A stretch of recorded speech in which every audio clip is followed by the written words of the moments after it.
الحمد لله رب العالمين، والصلاة والسلام على رسوله الكريم وعلى آله وأصحابه أجمعين. أما بعد، السلام عليكم ورحمة الله وبركاته. بإذن الله تعالى این حلقه 80 از آموزش کلمة التوحید لا اله الا الله محمد رسول الله است که معنیش نیست معبود بر حق بجز الله و محمد صلی الله علیه و سلم رسول الله هستند. ما در حلقه های گذشته مسائلی که کاملا تعلق به شرط ششم صحت لا اله الا الله القبول داشت بیان نمودیم، اما بعضی از مسائل را مختصرا بار دیگر به شما بیان میکنیم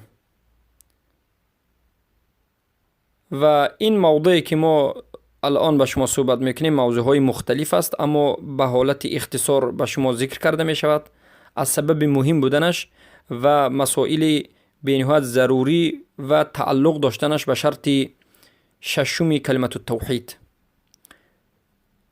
این مبحث این است که نطق به شهادتین، یعنی اشهد ان لا اله الا الله و اشهد ان محمد رسول الله گفتن و اقرار کردن همون شهادتین را، اقرار شهادتین هر دوی همین جمله اشهد ان لا اله الا الله و اشهد ان محمد رسول الله از شرط قبول است.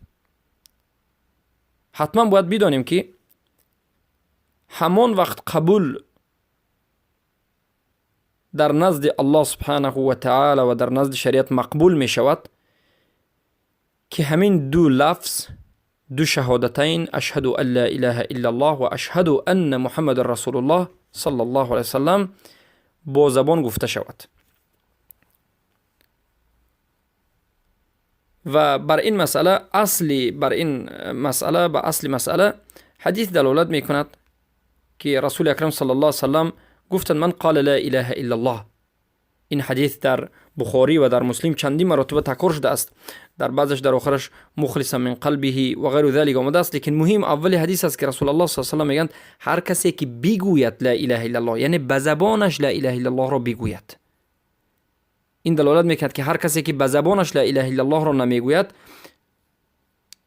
از کفر به اسلام داخل نمیشود. شرط قبول اسلام و شرط داخل شدن به اسلام لا اله الا الله محمد رسول الله را شهادت دادن است.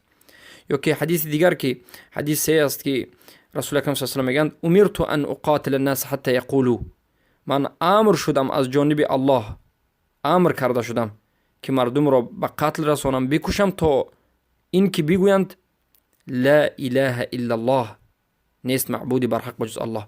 پس این دلالت میکند که گفتن لا اله الا الله به زبان این شرط قبول است. هر کسی که خود را مسلمان میگوید و یگان مراتبه اشهد ان لا اله الا الله اشهد ان محمد رسول الله نگفته است، معنیش را نفهمیده است، پس این حالا به اسلام داخل نشده است. باید که به زبان بگوید. و هر کسی که از دیگر دین به دین اسلام داخل شدن میخواهد حتما باید لا اله الا الله را تلفظ بکند، بگوید و معناش را بفهمد، و اگر این طور نکند مسلمان نشده است. بارک الله فیکم. پس اگر یک کافر مسلمان شدنی باشد به اون لا اله الا الله را عربی حتما اول میگید لا اله الا الله و بعد از این معناش را میفهمید که معناش همین است، یا که اشهد ان لا اله الا الله و اشهد ان محمد رسول الله، هر دوی همین شهادتن رو به زبانش باید بگوید و بعد از این معناش رو باید بفهمد و قبول بکند. و شرط قبول شدن همین است. و شرط قبولی که ما شرط ششم لا اله الا الله گفتیم اولینش همین نطق به شهادتین است. مسئله دوم، علما میگن که من لم یتکلم بشهادتین فهو کافر بالاجماع. هر کسی که شهادتین رو به زبانش نگفت، انسانی که گنگ نیست، انسانی که زبانش عملا نطقش میبرد، انسانی که اخرس نیست، ما میگیم گنگ، انسانی که زبانش کار میکند، صدا دارد، صحبت کرده میتواند، همون انسان اگر شهادتن را نگوید این انسان به اجماع علما کافر است. یک انسانی که خود را مسلمان گوید و در عمرش یگان مراتب اشهد ان لا اله الا الله و اشهد ان محمد رسول الله نگفته است و معنای این کلمه را نمیداند، این کافر است. و هر کسی که کافر است و مسلمان شدن میخواهد باید این شهادتین را بگوید. برای چی؟ برای که علما میگویند هر کسی که شهادتین را نگفته است، به زبانش نطق نکرده است، به اجماع علما این کافر است. چخیلی که ابن تیمیه رحمه الله در کتاب ایمان و ابن ابی شیبه و ابن مندی و غیر از علمای عصر اول این چنین ذکر نموده اند که شهادتین گفتنش این داخل شدن به اسلامش و ترک کردنش این کفر است. یک شیخ الاسلام تیمیه در کتاب میگوید الشهادتین اذا لم يتكلم بهما مع القدرة فهو كافر باتفاق المسلمين وكافر باطنا وظاهرا. شهادتان یعنی اشهد ان لا اله الا الله و اشهد ان محمد رسول الله گفتن، همین دو شهادتین رو انسان وقتی که نمیگوید، نطق نمیکند، در حالتی که به گفتنش قادر است. یک انسان زبانش کار میکند، به گفتن همین شهادتین قادر است، میتواند که بگوید اما نمیگوید، پس میگن این انسان کافر است به اتفاق مسلمان ها و کفرش این کافرش کافر باطن است و ظاهر است، هم درونان هم بیرونان کافر است. اما ضد قادر یعنی غیر قادر کی است؟ یعنی کسی که مثلا علما به زبان رو میگن خرس است یا که اخرس است و خرس و بکم است، اخرس است و بکم است، یعنی کسی که کار هست یا گنگ است که نطق این شهادتین را نمیتواند، اما این انسان ها به قلبش شهادت میتد. مسئله دیگر، بارک الله فیکم، وقتی که ما گفتیم که سخن کردن یعنی نطق این رکن ایمان است و سخن کردن با توحید، نطق کردن توحید یعنی لا اله الا الله، اشهد ان لا اله الا الله، اشهد ان محمد رسول الله، الشرط قبول ایمان، البته الشرط قبول ایمان است. چرا که ما گفتیم در اصل ایمان این توحید است و قول است، عمل است و اعتقاد است. یعنی شرط ایمان و توحید، اگر توحید ایمان رو یک چیز بگیم، شرط ایمان یا که اصل ایمان و اصل توحید چیست؟ قول است و عمل است و اعتقاد است. در نزد اهل سنت و الجماعت توحید هم قول است، هم عمل است، هم اعتقاد است. ایمان هم قول است، عمل است، اعتقاد است. نطق کردن، به زبان گفتن لا اله الا الله محمد رسول الله شهادت دادن، این رکن توحید است. پس کفری که ضد توحید است یا که کفری که ضد ایمان است یا که شرکی که ضد توحید است، این چنین به قول است و عمل است و اعتقاد است. این هم یک رد به مرجعه است، زیرا که مرجعه ها امروز، خصوصا مرجعه های امروزه میگن که ایمان چیست؟ وقتی که میگن که ایمان این قول است و عمل است و اعتقاد است. اما وقتی که کفر چیست میگید، اینها میگن که کفر اعتقاد است. مرجعه ها ادعا دارد که کفر فقط اعتقاد است، اما اهل سنت در جماعت میگن ایمان چخیلی که قول است و عمل است و اعتقاد است، کفر هم این چنین قول است و عمل است و اعتقاد است. فقط اعتقاد خودش نه، این چنین قول و عمل هم میتواند که کفر باشد و صاحبش رو کفر کند. و مسئله دیگر، بارک الله فیکم، این است که کسی که عرب نباشد آیا فقط معنی لا اله الا الله را بگوید بس است؟ نه، البته باید شهادتین را تلفظ بکند و بجای این شهادتین اشهد ان لا اله الا الله اشهد ان محمد رسول الله، بجای این دیگر چیزی نیست و جای این رو دیگر چیزی نمیگیرد. حتما باید تلفظ شهادتین به هر یک انسان وارد شده باشد و هر یک انسانی که مسلمانی را قبول میکند حتما باید شهادتین را گفته باشد، خواه عرب است، خواه فارس است، خواه غیر از این از ملت های دیگر، روس و انگلیس و غیره. برای همین وقتی که یک انسان به اسلام دارد، تلفظش و تعلیمش و تعلیم دادن و فهماندن معناش ضرور است. پس تلفظ را علما میگن که این رکن واجب است. اما کسایی که از مرجعه، کسایی که از مذهب مرجعه میگویند که یعنی هر کسی که قبله مسلمانی را قبول کند، یعنی هر کسی که قبله را قبول کند این لا اله الا الله نگوید هم مسلمان شده است، این غلط است. و حجتی که از حدیث میارد من استقبل قبلتنا و اکل ذبیحتنا و استقبل قبلتنا، این حدیث هیچ جای استدلال در این مسئله ندارد، بلکه این حدیث ضابط مسلمانی رو، یک دایره اسلام رو به یک شخص مسلمان معین میکنند. بارک الله فیکم. پس هر کسی که از دیگر ملت به اسلام در آمدن میخواهد حتما باید تلفظ بکند و معناش رو بداند. بارک الله فیکم. پس معنای یک مسئله دیگر این است که هر کسی که در یک عملی کفریش باقی ماند یا که شریعت را رد بکند و بعد از این با لا اله الا الله بگوید، شهادت بدهد، شهادت بر لا اله الا الله، شهادت بر محمد رسول الله بدهد، داند که این شهادت کافی نیست و این انسان را به اسلام داخل نمیکند. چرا که شرط شهادت بر لا اله الا الله و شرط شهادت بر محمد رسول الله این است که در همان زمان کفر را انسان باید ترک کند، جهل را باید ترک کند. انسانی که کفر را، شرک را ترک نمی کند و شهادتین را میگوید، داند که این شهادتین بر وی هیچ فایده نمی بخشد. بارک الله فیکم.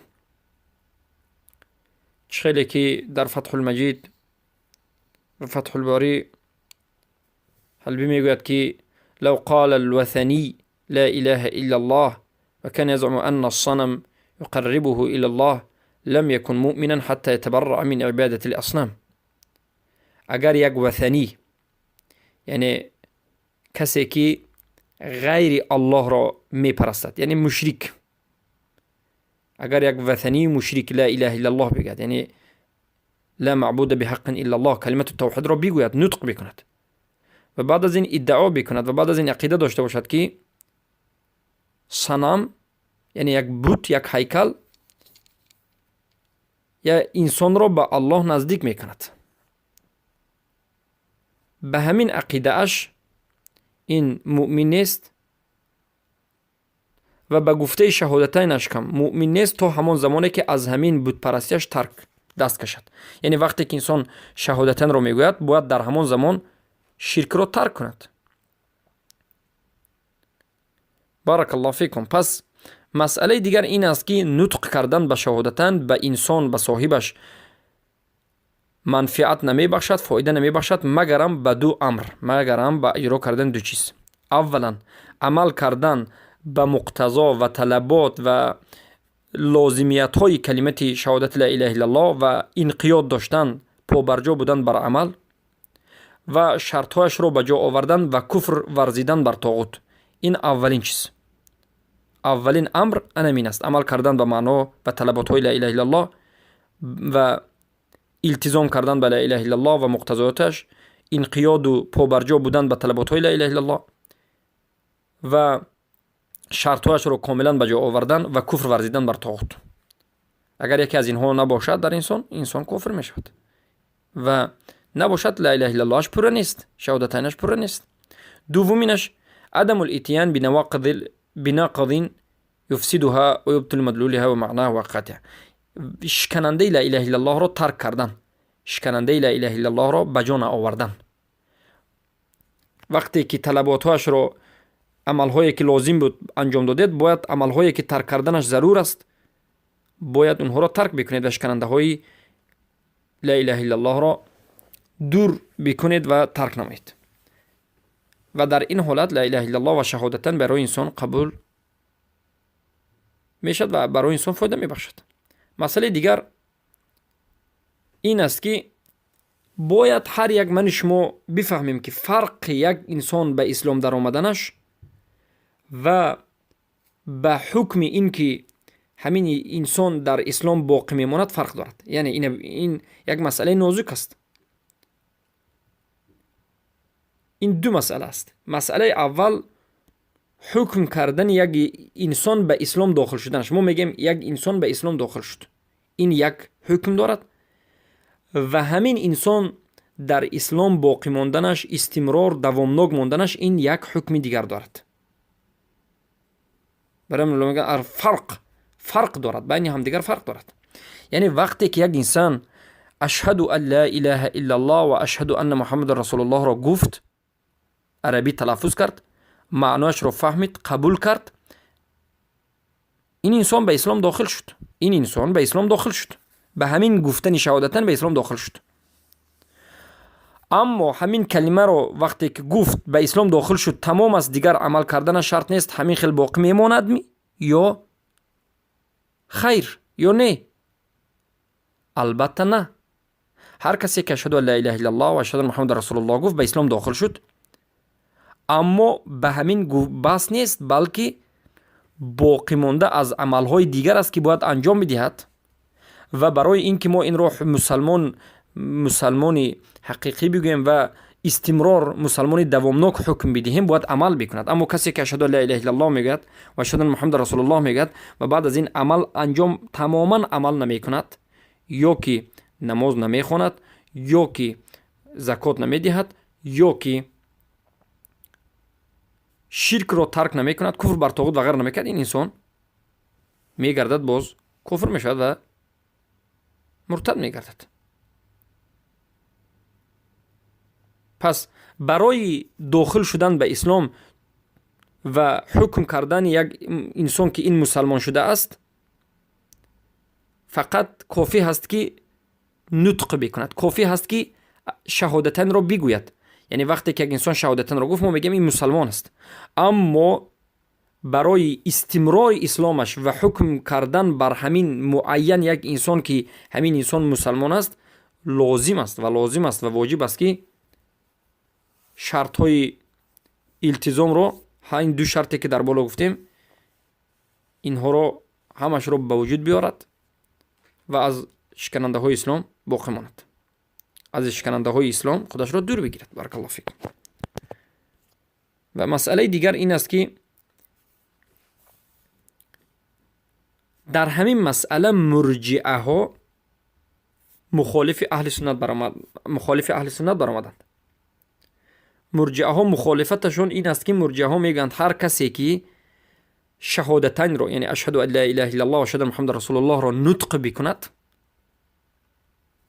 به جنت داخل میشد. معناش رو شما درست فهمید. مرجئه ها میگرد یک حدیث رو که نسخ شده است و معناش رو علما میگن که یا که عام هست، حجت میورد و میگد که هر کسی که اشهد ان لا اله الا الله اشهد ان محمد رسول الله گوید، تمام است، این داخل جنت میشود مطلقاً، گرچنده که به نواقض الاسلام واقع شود، گرچنده که به همین گفته اش ملتزم نباشد، طلبات های این شهادتین رو به جا نآورد، به مجرد گفتن شهادتین این به اسلام داخل می شود، دیگر از اسلام بیرون نمی شود و به جنت داخل می شود. و همین گفتن شهادتین برای انسان کافی هست، برای در آینده هم گفتنش که این مسلمان است کافی هست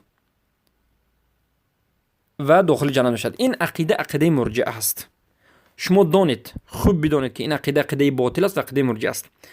عقیده اهل سنت والجماعت اینچنین نیست، بلکه هر کسی که اشهد ان لا اله الا الله اشهد ان محمد رسول الله گفت، ما میگیم که مسلمان است و بعد از این عمل به عملش نظر میکنیم.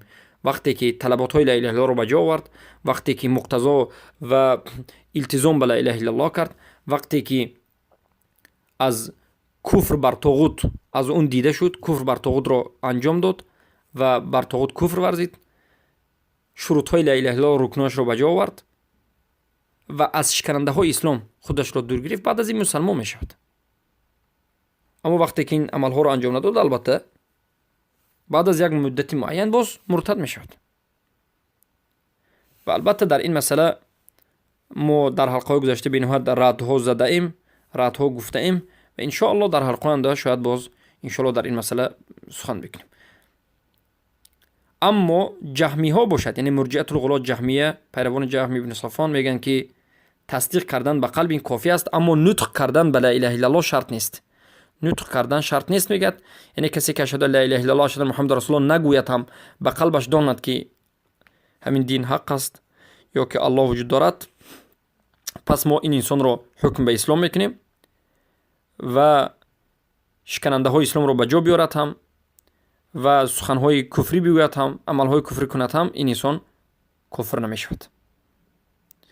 و مرجعه الکرامیه میگد که هر کسی که برعکس جهمی است، هر کسی که لا اله الا الله میگوید، یعنی اشهد لا اله الا الله اشهد محمد رسول الله را میگوید، نطق میکند، کافی است. تصدیق کردن هم شرط نیست، اعتقاد کردن هم شرط نیست و با مجرد نطق این چی میشود؟ از اهل جنت میشود. این دومین نمود مرجعه الکرامیه است. اما مرجعه العصر، امروزه مرجعه ها چی میگن؟ اینا علما میگن که جمع بین الفساد المذهبین فاتوا بما لم يسبقوا الیه. مرجعه عصر حاضر، امروزه مرجعه ها بین دو فساد جمع کردند. یک سخنی را گفتند که پیش از خودشون گفته نشده بود. بارک الله فیکم. پس این بود مسائلی که تعلق به قبول دارد. و یک حلقه دیگر، یک مبحث دیگر هست، یک موضوع دیگر هست که باید به شما برسونیم که این هم تعلق به قبول هست که در حلقه به شما بیان میکنیم. این موضوع الموت علی التوحید است، وفات کردن با توحید. یعنی انسان باید به توحید زندگی بکند و در حالت موحد بودن و توحید وفات بکند، که البته این موضوع صحبتی آینده است. بارک الله فیکم. السلام علیکم و رحمت الله و برکاته.